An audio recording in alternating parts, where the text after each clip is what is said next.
Hello, hello. Welcome back to Empathetic Educators, EE Conquest. We are on session 7, which I can't even believe. We're actually halfway through the show already, which is 12 hours of learning, going back to back, going live. So we're on our 7th session with John Hattie and guests and co-host Lauren Kaufman.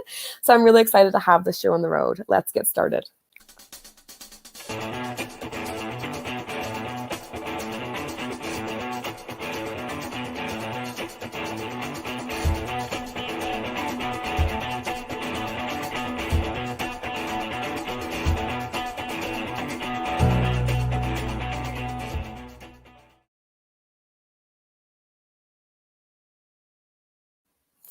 So yes, like I said, we're back for the 7th episode, 7th session throughout the learning day of EE Conquest. So if you're joining in live, we have a couple people joining in for the 7th session in a row. Fantastic. You're the same as me, keeping going.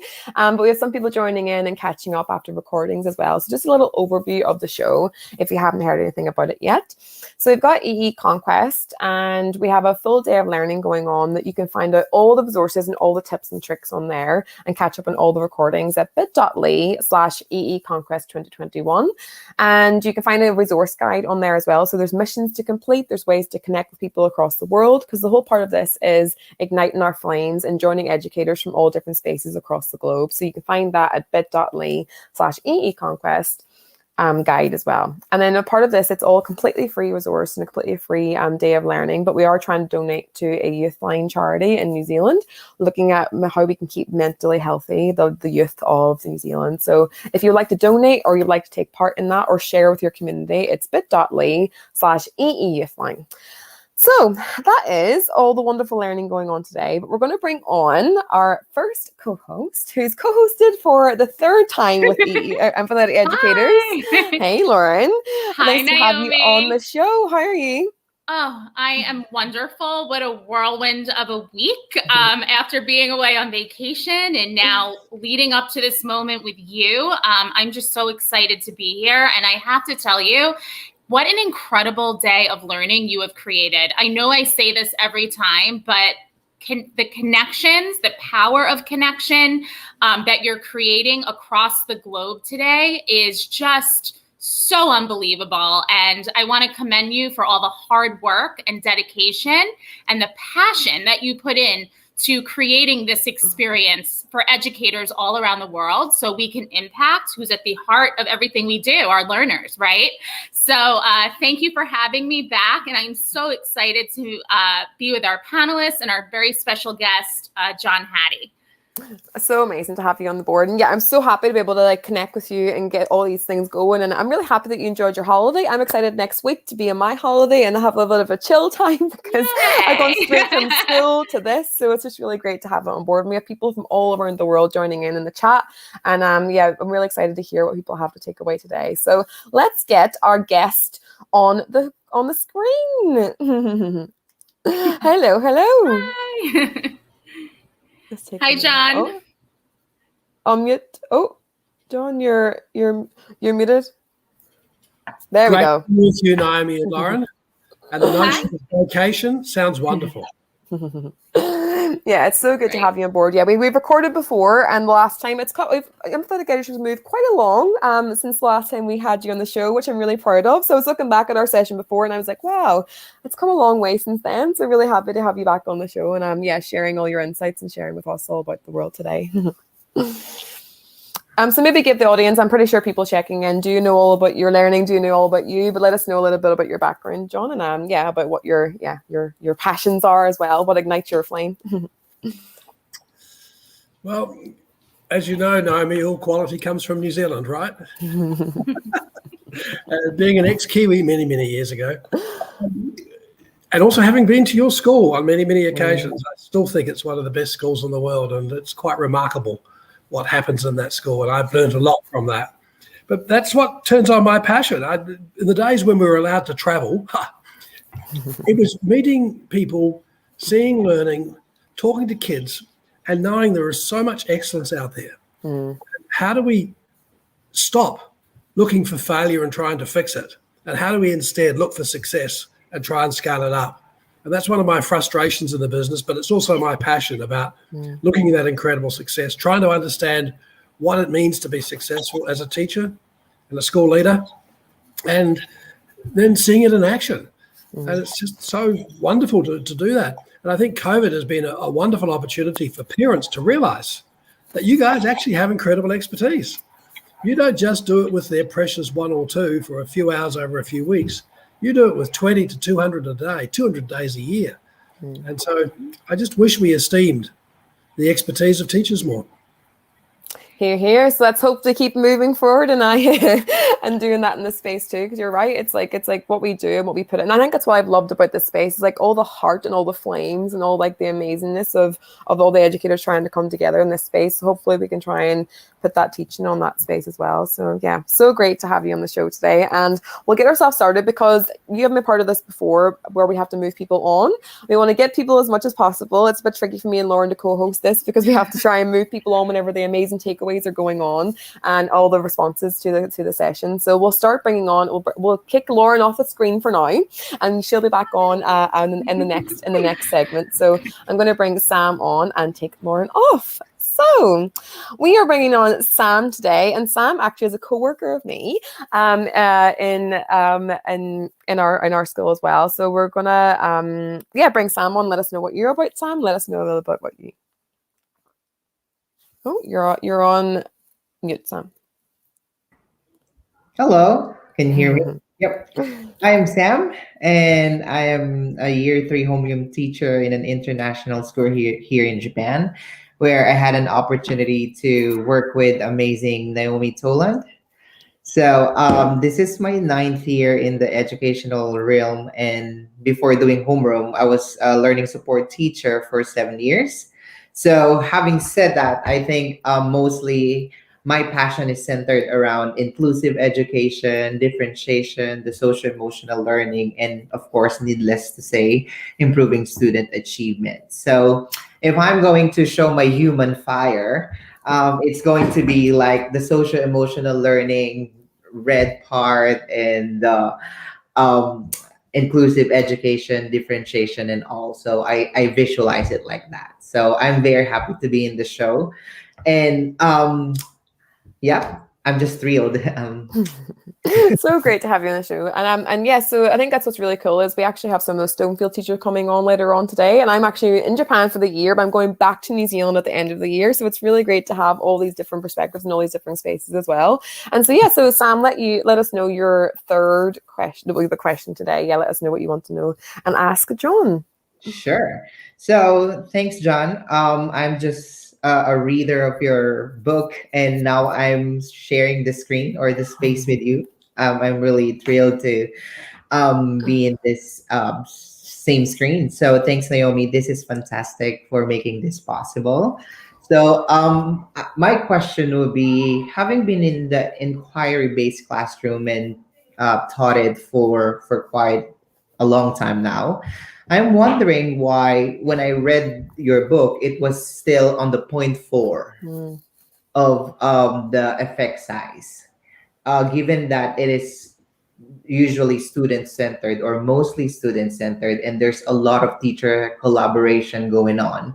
So what are we like, how can we improve further the effect of this inquiry learning in the classroom, particularly like here in Japan for our students who are second language learner? Look, Sam, you're right. The effect size of inquiry learning, problem-based learning, personalized learning, individualized learning is very, very low. And my argument is we should accept that evidence and ask your question. Why is it so low? Some people get very angry at me. I get some very horrible emails and letters from people who saying, I don't understand, it's wrong. It's not wrong. That's the evidence. It says that. Now, I've spent a lot of time trying to understand why it's so low, and I think I've got it. And it came to me by looking at problem-based learning in medical school. It's very, very common in first-year medicine, and we don't have to do another study to show it has a 0 to negative effect. But problem-based learning in fourth-year medicine is quite successful. Effect size about 0.4, 0.5. So I went back through all the studies in schools and reanalyzed them in terms of when they were introduced. And it turns out that if students go into discovery learning, problem-based learning, or inquiry learning, before they have the content to inquire about, it has a very low to negative effect. And part of the problem is those religious messiahs in schools who say, we've got to do problem solving, we've got to inquiry.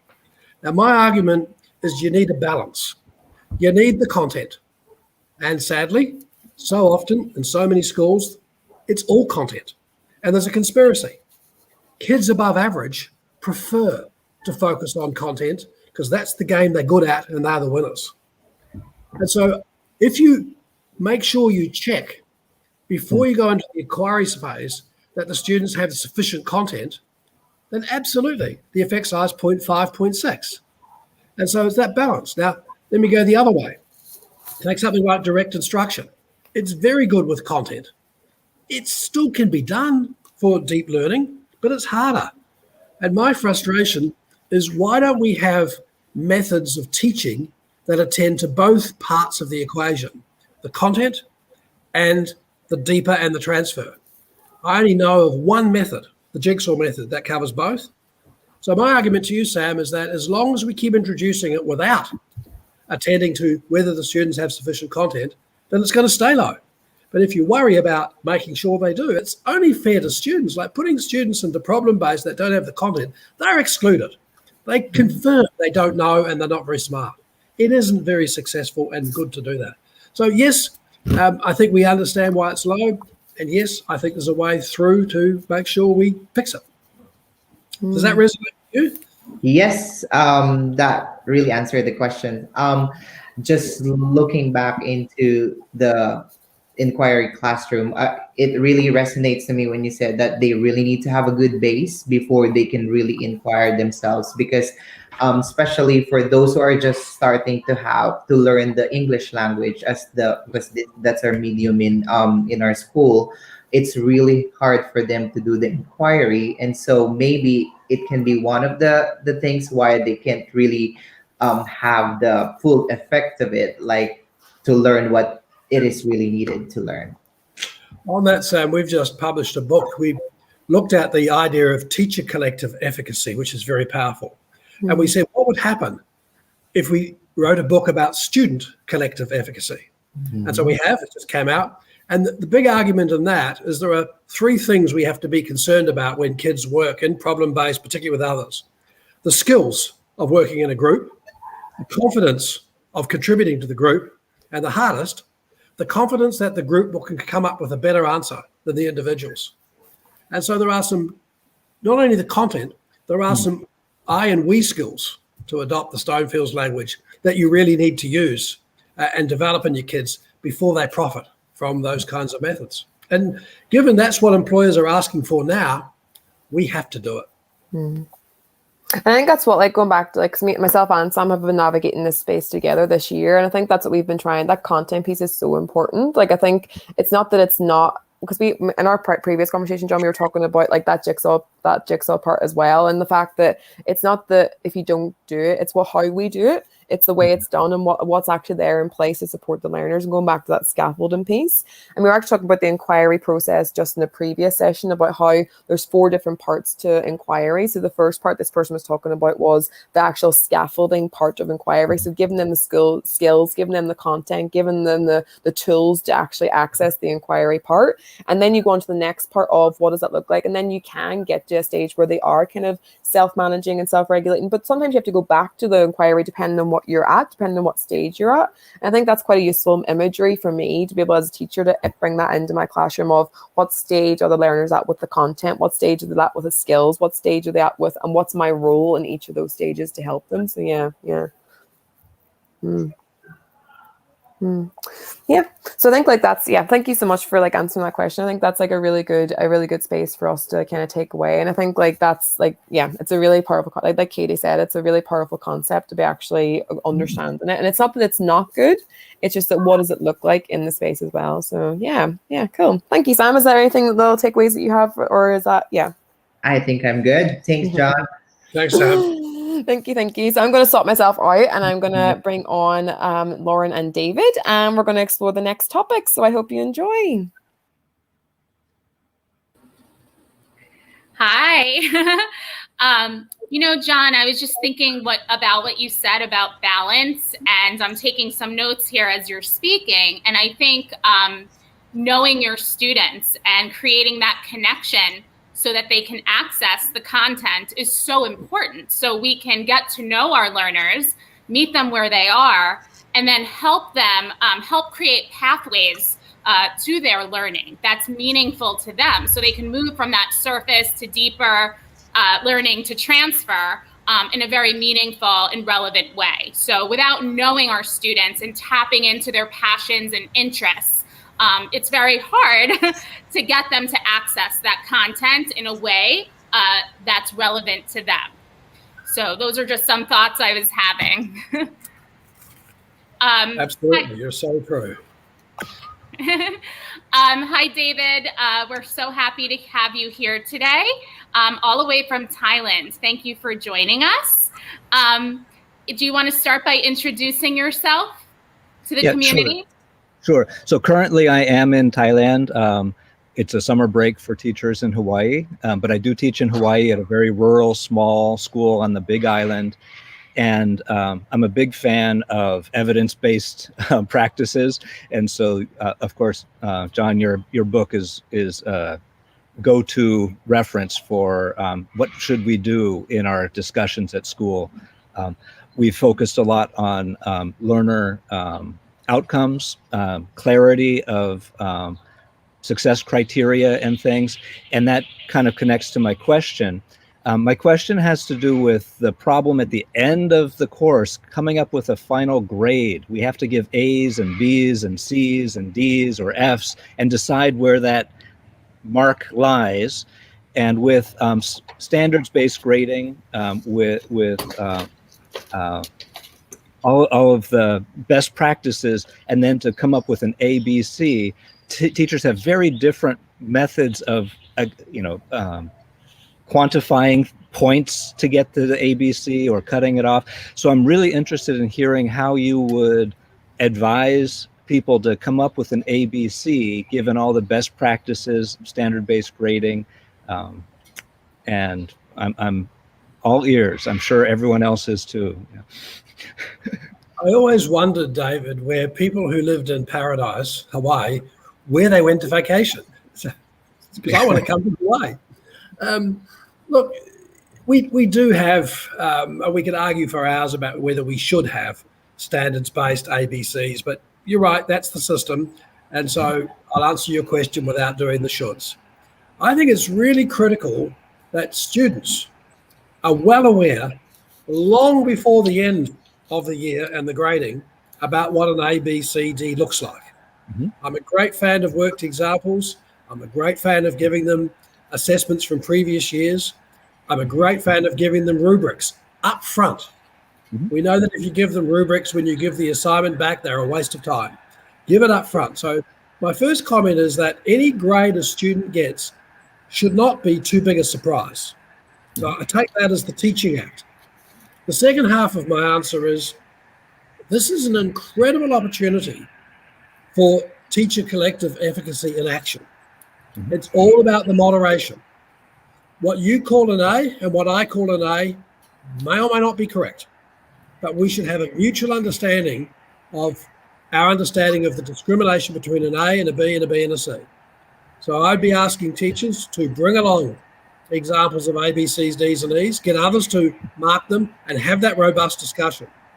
The kid's life shouldn't depend on whether you, David, get it right or wrong. It should be a shared one. And one of the other things we've done many times in schools is we've done moderation sessions with the students and given them examples of ABCDs. I'm not a fan of students marking each other's. I am a fan of students improving each other's. But I think we should be doing moderation. And I don't know where that noise is coming from, but it's quite loud in the background. But anyway, David, does that make sense? That if you're going to do it, there's an opportunity to inform the students well before, and there's an opportunity to use moderation. And it really comes to that really critical question. What does a year's growth for a year's input look like? That's the lens I want you to have on when you do that moderation exercise. Yeah, I totally agree that having examples and rubrics up front, and multiple opportunities to show growth and have early things not necessarily graded, but just it's all formative. And I wish I could just end there instead of having to come up with the ABC. Some schools say there's no D's anymore at the school. It's just A, B, or C. And other schools say no failing grades for anybody if they try. So I'm just advising other teachers at my school and doing it myself for the students to improve others and their own work, self assessment and things through the clear criteria and things is my regular practice. The points system for completion, I'm trying to get rid of that. And any other comments you have about assessment best practices to come up with a final course, is this meeting proficiency, therefore it's sort of like a B, one sample of meeting, but they exceed it, would that be going into the A category? That's sort of how I describe it to students. If you do this minimally, that's good. That's like a B grade, okay? But if you go above and beyond, I'm going to say that's like an A category. And I describe and show, but that's how I make my own choices. David, I have no troubles saying to a student it's a D or an E. The difference is that New Zealand did this in their high school exams for about 10 years before it got overturned, which I think was unfortunate. We gave Ds and Es, fails, but we did not record it on the student's transcript. It wasn't good enough to go on the transcript. So I think that's the solution to whether it should be there or not. Putting it on the transcript marks that kid forever. And if they want to go back and do it or do something else, certificates should be of attainment of what they can do, not what they can't do. And so I probably disagree with you slightly, saying if a student's not up to the mark, I don't think we should give them a pass mark. I'm not sure you're saying that, but I think that there are, if we're going to have standards-based assessments, there is a point at which it's not good enough. Mm-hmm. But then the trouble with a lot of that standards-based is it is summative. There isn't a chance to improve, and that makes it very difficult. But that's the world we live in. Yeah. So I have just one tiny small question. If a student, in your opinion, meets a standard just once after lots of revisions, is that enough to say the student has successfully achieved that kind of like task? Well, yeah, because I work on the premise we want to certify kids for what they can do. If they can do it as an A, they can do it as an A. Mm-hmm. That's what I record. Yeah. So at the end of a course, we're very reluctant to give A's, and that's unfair. And let me be blunt. That reflects poor teaching if you don't have A's in your class. A bit strong, but I think you know what I'm saying. But I think that if we work on the assumption that we're giving certifications of achievement, not certifications of failure or distributions. Yeah. So I'm fighting with some teachers about points and adding things because they say it's missing, therefore it's a zero of some kind. And I'm arguing, saying, well, let's not have a final grade until we actually see the final outcome. And you can dismiss all that old, growth opportunity time and look at what's actually been done. So I'm a big fan of portfolios and other kinds of things to show a cumulative, reflected performance, and then that is what graded. And the new jargon, David, micro-credentialing.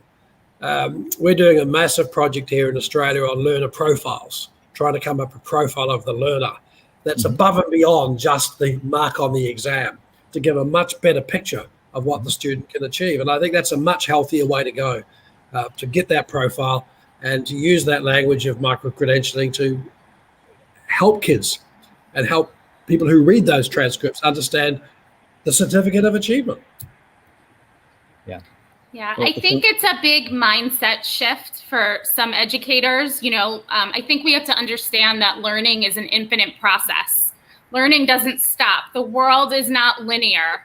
It's messy, and sometimes it takes several iterations to get to that point of proficiency or mastery when you're learning. So I think just bringing this together, co-creating that success criteria with the students so that there's clarity there. And then bringing the learning targets in and the standards in, and having the students and the learners understand what it is they're trying to master. Very often I've had my learners, circle the verbs, which are the skills, and then underline the nouns, which are the big concepts, and then break that down into simple I can statements so that learning is accessible to them and they know which direction they're rowing in. And then I'm there to support and facilitate that learning as their teacher so that I can help them and give them a pathway that works for them. So I think that as educators, we have to be able to notice and name and identify exactly what our learners need. And that really begins and ends with feedback, right? That ongoing, cyclical, meaningful feedback that's ongoing. To me, that's more meaningful than a grade, is constantly revisiting where they are on that continuum of learning and the learning process. So thank you for your opinions and insights. I'm using a book, Grading for Equity, which goes into a lot of the growth and the recursive nature of learning.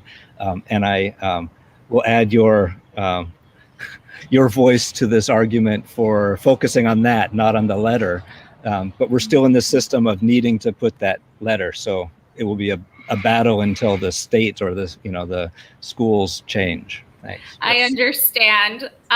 David, is there anything else you want to say before we're going to bring Naomi back onto the screen in just a few moments?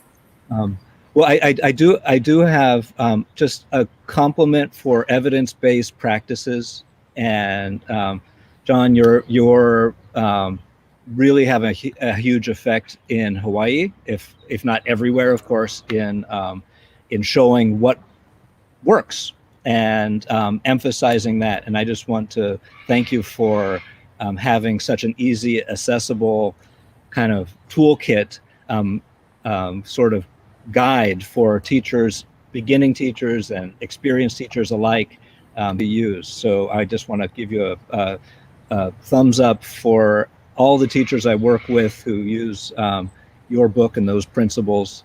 So I just want to be their voice in this forum also. Thank you very much for the opportunity. Thanks, David. And the Kalamoali schools, they've been using visible learning, as you may or may not know, for a number of years. And I've been up to that part of the world a few times, and some stunningly good educators across your particular states. Thank you. Thanks, David. You're on mute, Naomi. The most famous of the century. You're on mute. It's the big phrase of 2020, 2021. You're on mute. Oh, jeepers. It's happened so many times throughout the show. We think we know by now that actually we have to check the microphone. Right. But yeah, so I think we're the two people who are going to come on and ask the questions. For some reason, are having a bit of a struggle to get on. So me and Lauren, we're going to ask the last two questions together, and hopefully that will help their answer. For some reason, they haven't been able to answer or come towards it. So I'm going to ask the first question, and then Lauren can ask the second question, and then we'll just have a little chat about those different phases too. So the first question that Svetlana wanted to ask was, how can we support students with metacognitive strategies and creative thinking skills? That was, I don't know her whole background behind that, but I think it's like a good question to kind of answer, and I'm intrigued by that question as well. So yeah, what do you think, John? Well, I've worked in universities all my life, and we're brilliant at coming up with fancy names for simple ideas. And self-regulation, it sounds fancy. I think it's very simple. It's when you teach students to be their own teachers.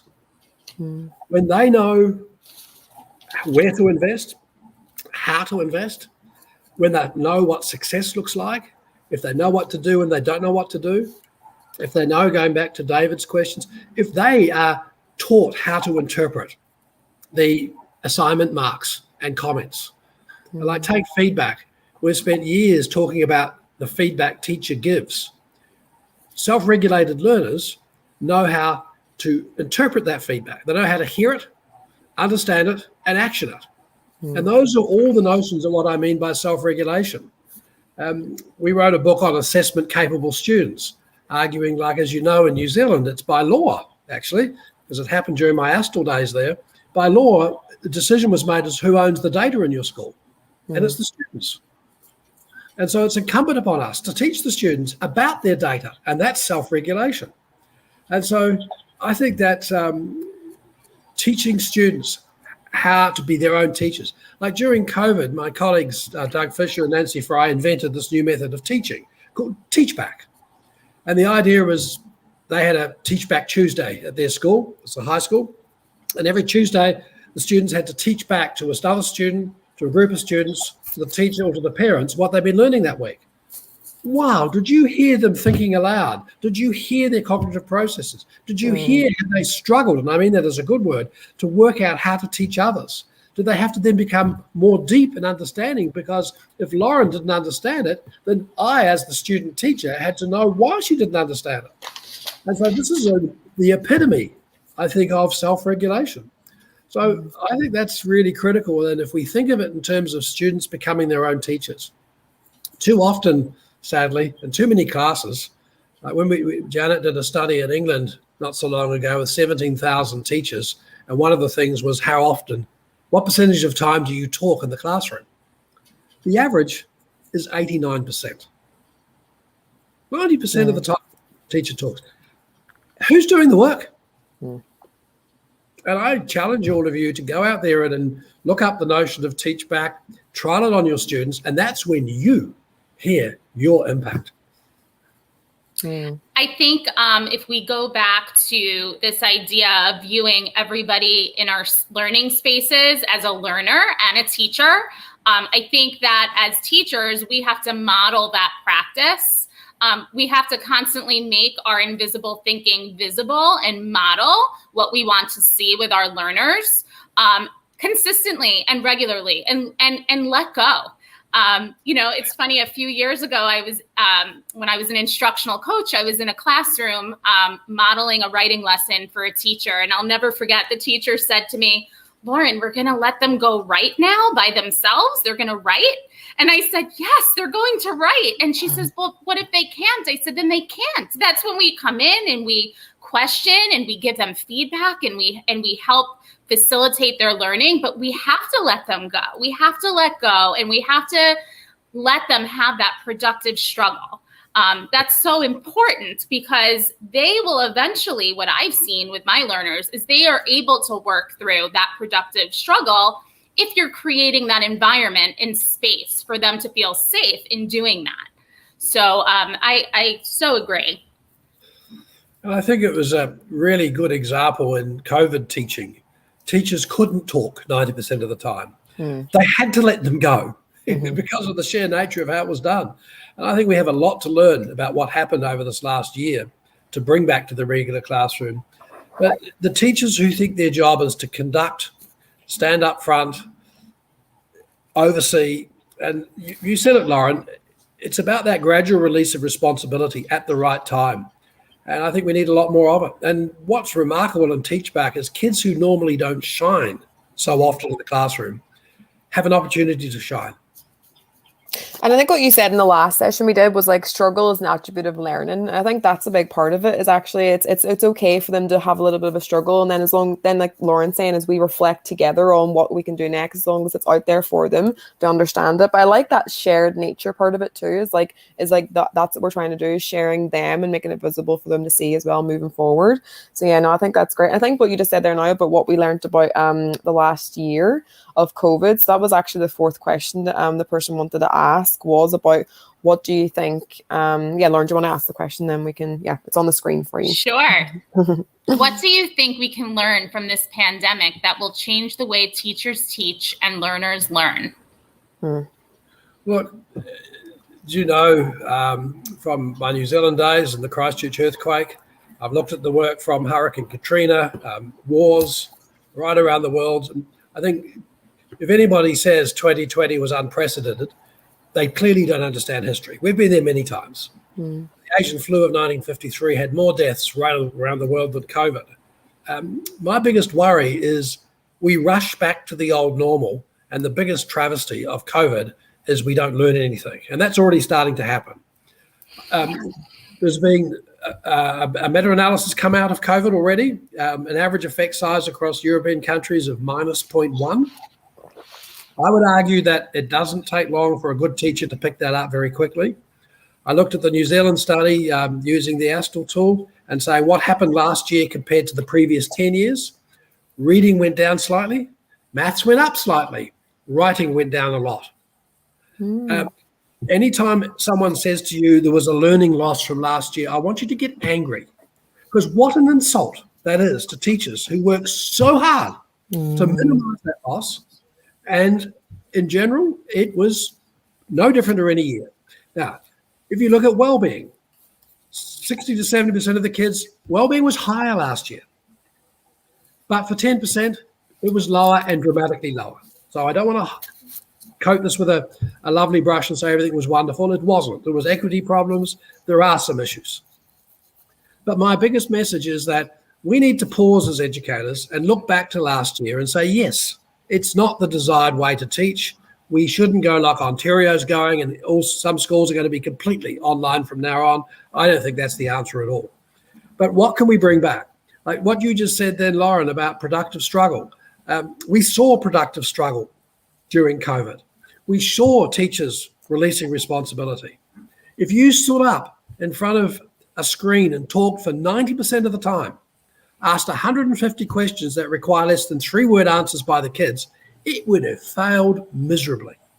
So what did you do instead? You taught the kids how to be teachers. You structured the lessons so that there were pathways. There was more success criteria. Rather than saying it's success criteria is over 10 weeks, we had to look at more success criteria. We had to give more guidance about what good's good enough. We got students working in groups in more productive ways. We've got parents. Oh my gosh. We did the study in New Zealand of school reports, the stuff you send home once or twice a year. On the basis of our analysis of 300 schools, 98% of kids in New Zealand are achieving well, enjoying learning and putting in an effort. It's a lie. As I saw a meme recently, teachers, you lied, my kid's no angel. Parents saw kids struggling in learning. And even though they all went to school themselves, they thought it still was about getting things right or wrong. It's not. It is about that struggle and enjoying that struggle. You don't come to school to learn that what you don't know. It's what you don't know. So I'm on a hobby horse here. I think we've got an incredible opportunity to not only learn things, and I would encourage every school leader who's watching your program to ask their teachers to do a one-pager, even bullet points. What are the things that worked well in COVID? And let's have a robust discussion about how we can learn from this. But I want to make another point here. Never before have I seen a situation where, like, take the normal circumstance. The government makes a decree, the superintendent, the district makes a decree. It comes down to the principal comes down to the school. Throughout the world, I can't find a single policy that came down to a school that helped you teach in COVID other than whether the school opened or closed. Last year was the biggest educator-led revolution in my lifetime. Why are we going to forget that? I saw more principals engaging in collective advocacy and being concerned about how you were going, worried about whether you should be putting the oxygen on first before we work with the students. How can we not forget that? So let me be careful again. I'm not saying it was brilliant. I'm not saying every kid profited through it. But what I am saying is if we miss the opportunity to learn from it, we've missed the biggest opportunity to have the biggest educator-led revolution ever. It's so true, because we have like across the world we've experienced like not the exact same thing, but we've gone through something that we've never experienced something so common before, and so like that's what's really come through of all those different conversations is what can we learn together, and that would be so cool if we actually could have that as provocations going into our schools from this session. Actually, what did we learn from each other? What did we learn in America? What did we learn in New Zealand? What did we learn in India and all those different places? Is actually, and then coming together with those commonalities would be great, because like you say, some of the learning that went on was actually what we want to have in class, not just in the virtual space, actually in the classroom as well. So yeah, and I think Ken Morrison says yes, productive struggling with guardrails. That's what I really like about the whole space is like how can we actually link it into each other too. Yeah. It might be great focus for this program, folks. let's try and get something together. Let's get some some questions, some provocation, trying to get those links together. That would be a great outcome. Yeah, Lauren, go ahead. I was just going to say, I couldn't agree more with you both. I just feel like it is our moral and ethical obligation as educators, as great educators, if we're in a pandemic or not, to always meet students where they are. So let's look at acceleration, not remediation. We're always going to meet learners where they are, and we're going to help them move forward, no matter what the circumstance. And what did we learn in this new learning landscape that we've been in this year? We've learned new and better ways of doing things. And we also learned what didn't work, what traditional practices we should eliminate from our practice once this all came to the surface. So I think that merging those new and better innovative practices, that maybe the technology that we've used to amplify our learning, and then keeping those traditional practices that worked. And again, knowing our learners, because I'm listening to John before saying, learners are coming in with new skills.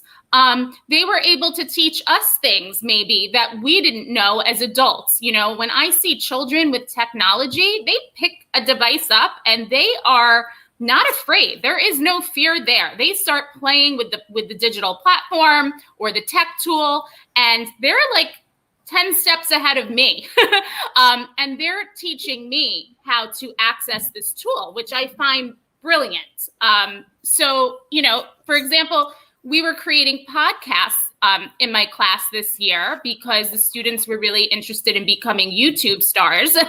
So that's what we did. And it took me a long time to learn WeVideo, which was a digital tool to use to edit video. I gave it to one of my students who's very interested in editing video. And I said, here, can you help me out? She was editing all the podcasts brilliantly and much faster than I could have done it. So she became the teacher in the room for that particular skill. I released the responsibility to her. So what did I learn during this time? Give the children the reins. Give the students the reins. They will teach you.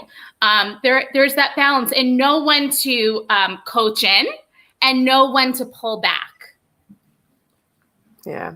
I think it goes back to the very first part about the content piece. So that learner had the content to actually go and then share the agency and take the space too. So it's like, what are we actually getting from the learners as well? Yeah. So such great takeaways. And I think I'm going to get onto this movement actually, John. You've actually made it sparked. I'm going to get some knowledge from all across the world and try and see what we can learn going forward. Because like someone said as well, it's happening on the grassroots level. How do we get this now into the upper decision-making people and actually getting those connections between the two pieces? So that's the important part. We can do all this, but actually if we're getting told to do something else, like it's like, how can we get some alignment between those different places as well? So I think that is, unfortunately, Natasha just got in contact. She says we answered her question there now. So unfortunately she couldn't jump on live, but and she said, yes, more straight talk, John. Let's get some stuff done. So yeah, it's been a really good chat and really great having everyone on board. So I'm going to just bring some people back onto the screen, and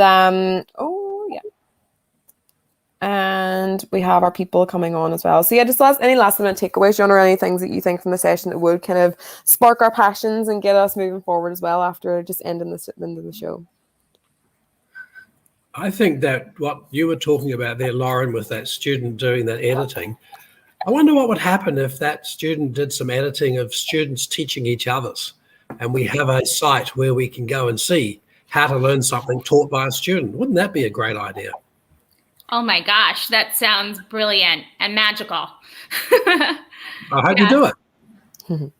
We have to, I just think being flexible in your classroom and using those moments, and again, going back to knowing your students. I knew Izzy, that's the name of my student, had a passion for creating videos and editing. I knew that because I got to know her over the course of the year. So tapping into our students' interests and letting them guide the learning process, give them those roles, and don't be afraid. And just be, and then just respond. If you feel like it's not going in the direction it should, pull the students back in, and let them know this is where we're going, and make that shift. But I think that going back to what you said earlier about balance, it's finding that balance. When do students, because I do believe in direct instruction as well. I believe students need to hear certain things and critically consume information so that they can get to that deeper learning and then that transfer. So I don't believe that we have to totally let go. I believe there's a place for that direct instruction. But, just really, as educators, to staying on the cutting edge of best practice and not being afraid to try new things that will impact and influence our learners.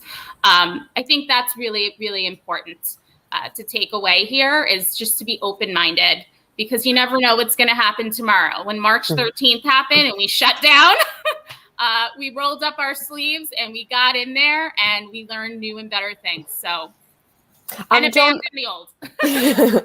Both of them together, yes. But we're preaching now to let's get this going. I'm excited. And there's questions about the ES though, John, like that data that you talked about with the writing not going down and the maths going up and the reading. Is that open for everyone, or is that accessible, or no? Only to New Zealand schools.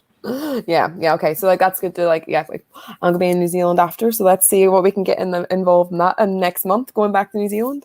So yeah, cool, that's really good to know, and having that data together. So I just want to say thank you so much, people in the chat and people involved in the space today, asking these brilliant questions and coming on to ask. And thank you so much, John, for allowing us to pick your brain and giving us the motivation to go and start some more revolutions around the world. That's great. Thank you, guys. Thank you. It was so nice to meet you. So I'm just going to put up just to let everyone know about where we can find out the resources. So in bit.ly/EEConquest 2021, you can find out more of the resources about all the sessions happening today and all the learning that's happening on there. And our next session coming up is the fabulous Tracy Browder, Stephanie Rothstein, and Barbara Bray. You can catch that at bit.ly/EEConquest number 808. So really excited to have everyone on the board and keep these conversations going. Thank you so much, team, and thank you so much for the chat. And I'm going to take a photograph just before we go, so I can just have our little things. So let's have a little smile, put the chat in, and 3, 2, 1. Beautiful. Thank you so much. Bye, team, and thank you for having everyone involved. See you later.